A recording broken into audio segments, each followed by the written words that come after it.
राहुल एक दिन अपने पुराने घर के बगीचे में खुदाई कर रहा था जब उसने एक रहस्यमय संदूक पाया। संदूक के अंदर एक पुराना दर्पण और एक किताब थी। किताब में एक प्राचीन जादू के बारे में लिखा था, जिसमें हम शाकल या क्लोन बनाने की विधि बताई गई थी। राहुल ने इसे मजाक समझकर छोड़ दिया, लेकिन उसे ध्यान आया कि उसके एक ही तरह के कई लोग आसपास दिख रहे हैं।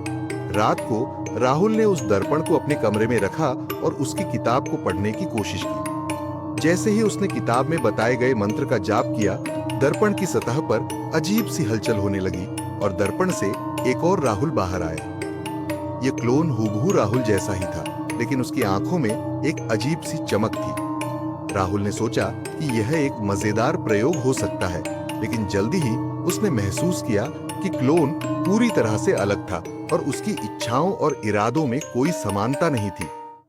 क्लोन धीरे धीरे राहुल के जीवन में घुसपैठ करने लगा, उसके दोस्तों और परिवार के साथ भी व्यवहार करने लगा।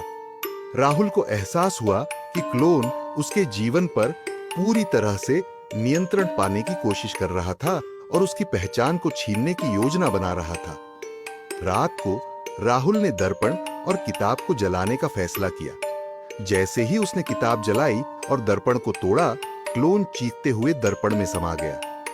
सुबह उठते ही राहुल ने देखा कि दर्पण और किताब गायब हो चुके हैं, लेकिन उसकी आत्मा अब भी भयभीत है।